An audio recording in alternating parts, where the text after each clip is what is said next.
So this channel is typically dedicated to wristwatches, but I also obsess over a lot of other cool things, and I thought it'd be cool to go over some things that I carry with me on a daily basis. Just for some context, I am a real estate agent by day. I make YouTube videos on the side.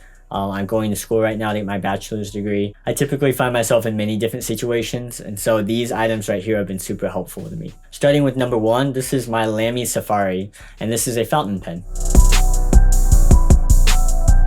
This is actually a newer edition, and you might think that having a pen is kind of stupid to carry around, but you'd be surprised on how handy it is. For me, I find myself asking people to borrow a pen a lot, whether it's being in college class and forgetting my pen, or it's needing to help the delivery guy and I forgot a pen to sign. Having a pen on me has just always been helpful. I've also found that in real estate, I've always needed to sign things. There's a bunch of stuff I have to sign in real estate, and just having a fountain pen just seems, practical. You might not have any experience with a fountain pen, but that's why I really like this one. It's very beginner friendly, and you don't necessarily need to know how to use it in order to use it effectively. This one particularly has notches on it, which make it easy to know how to grip it. Your index finger goes on the top notch and your thumb goes on the bottom notch. The rest of the construction makes it easy to understand when it needs to be refilled and how to change the ink. And most of all, you don't even need to know calligraphy.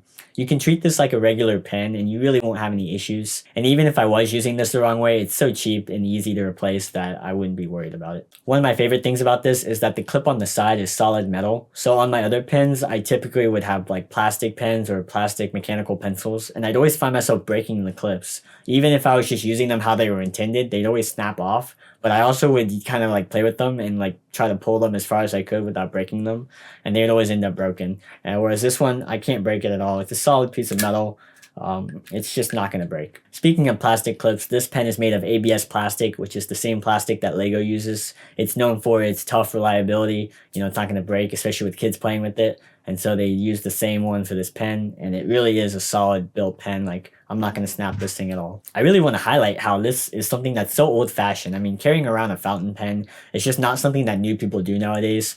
But the Lamy Safari specifically I chose it because it's super youthful looking. I chose white as my color, and like this looks like something that someone in tech would wear. I don't know.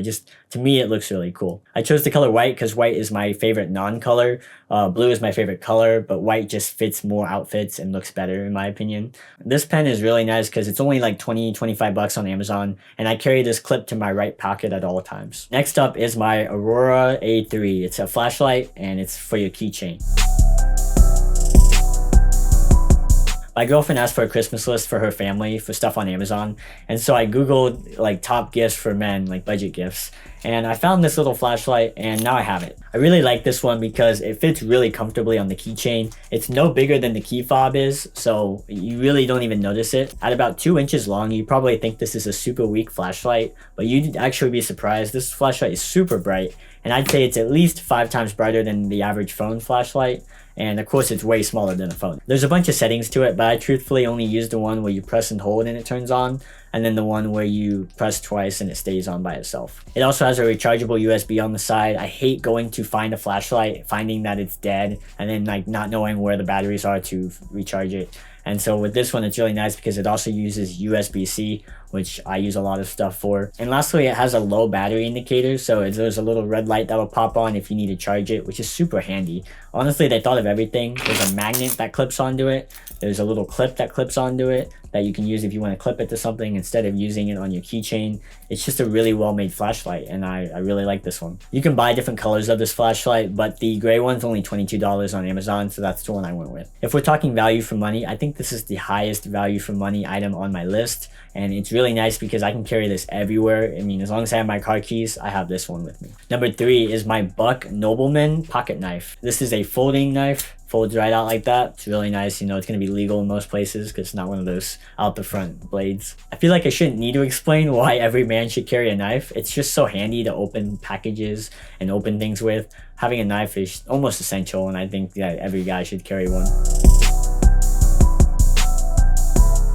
And this one specifically is just a super standard one. It's a folding knife. It's the Buck Nobleman. It's the 0327. This was a gift from a friend of mine. It has a date printed on the blade, and the date is 04/18/07. And this is actually the date that I came to America. I was born in Vietnam, and so when I came to America and stepped foot on the soil here, that's when I became an American citizen. And so this knife almost commemorates that in a way. It's almost like, hey, this is a reminder of when you became an American. It was also the day we met. He was at the airport at the time. Anyways, it's a very solid knife, and despite being made in China, I feel that like I wouldn't be able to tell unless like it said made in China on it. The screws haven't popped out, and the blade is very strong when it's in the fully extended position. It's a really good knife, and there is one thing I don't like about this knife, and that's the fact that it's so flashy. And I mean, it's a very bright silver color. The sides are polished, so they kind of catch the light, and I'm not a very flashy guy, especially when you have something that could be considered a weapon, could be considered dangerous. You don't really want that to be like, you know, flashing at people. It's the reason why guns aren't like bright silver, or, you know, most guns aren't.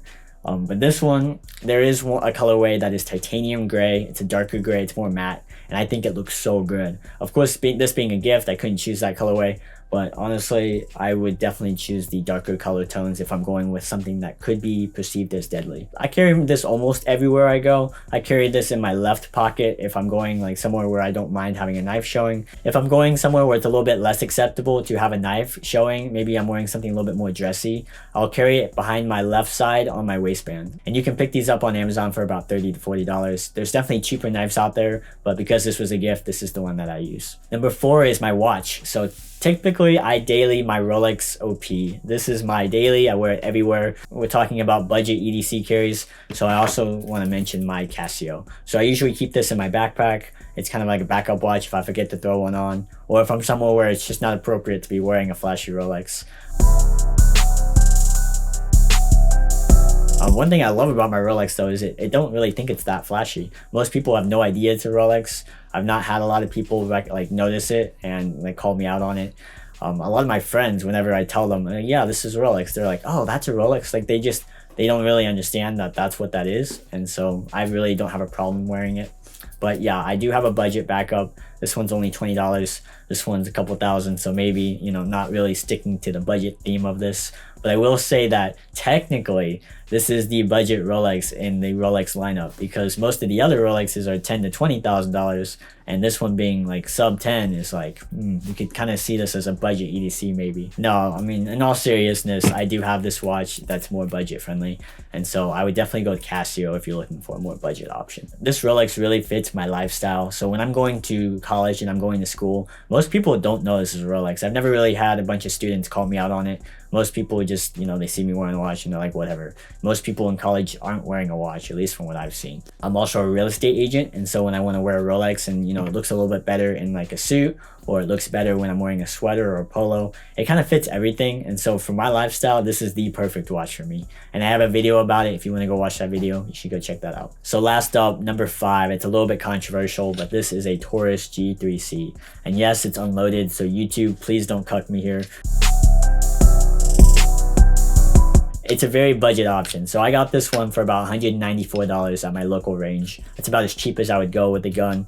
I wouldn't definitely not go any cheaper than that, just for reliability issues. If you are carrying this daily, you definitely shouldn't carry something that you can't rely your life on. I really do enjoy guns. I like the gun hobby, and it makes me sad that the media paints them as these dangerous weapons that are unfit for everyone to carry. It's just sad because it scares people away from learning about them and how to handle them safely. And when people don't know how to handle something safely, then they fear it more. And so now it's this fear cycle that people are like, well, I don't know how to handle it safely, and now I'm afraid of it. And because they don't know how to handle it safely, bad things happen, and then it's more fear. And it's just sad to see. Now, I'm going to be honest with you guys. I don't actually carry this as my EDC because, unfortunately, bringing a loaded gun to college is frowned upon. As I'm making this video, I realize this only makes sense for American viewers because I'm pretty sure you can't own guns in any other part of the world. If you are going to own a gun, definitely take gun safety classes. I don't think that anyone should own a gun. But as long as you are trained, you should definitely own one if you have the choice, because not everyone else has the luxury to. So let's actually talk about the gun. This is the Taurus G3C. I love it because it has a really nice carry capacity of 12 plus 1, so 13 rounds of 9mm. So it's super common, super cheap to shoot. If you're a college student, like I said, I got this for $194 before tax. And so that's a really good deal for a solid, reliable gun. I've had this one and I've shot dozens of rounds through it and I haven't had any jams. and it's really easy to take apart. I can't do that on YouTube because like, YouTube is like, you can't take apart your weapons, I think. But it's definitely easy to do, and if I could show you, I would. Like I said, I don't really carry this every day, but if I were to carry it and I needed to transport it to the range, I have this crossbody bag that I can just take all my stuff out and put it in there. Definitely do your research, and I think that this definitely for me works as a concealed carry, and if I needed to carry it, this is what I'd carry. So there you have it. Those are a couple things that I carry. Those are some budget options that I would recommend that I actually use. This pen I use for signing documents. I use it pretty much every day for writing the date on something. And then this flashlight, whenever I go to an open house and I need to turn on the lights and there's no electricity or something, this is really good. I actually recently got a new job just to make some extra cash, and I needed to change a light in a dark storage room because the light had burned out. And this thing just lit up the whole room. It was perfect. So that's another thing I use. The new job is in retail, and so I'm always unboxing boxes and cutting open shipment. That's what the knife comes in handy for. I mean, knives are just super handy to have. And then watches, always, I love watches. I know this is a watch channel, and so yeah, there is a little bit of utility to watches, but they're mostly a luxury. And I can only think that these watches they're fun to wear, but they're not exactly needed. But none of this is needed. This stuff just really elevates our quality of life, or I'd like to think so at least. So let me know what you bring every day and where you carry it. Let me know, because there are so many cool options out there, and I love to see what, like this, if no one had ever told me about this, I would never have known. But this is such a cool flashlight, and the fact that it's so small, I don't know, I like small things too. I think they're really cool. Just definitely share with me what your favorite EDC tool is, and I'll see you in the next video. Peace.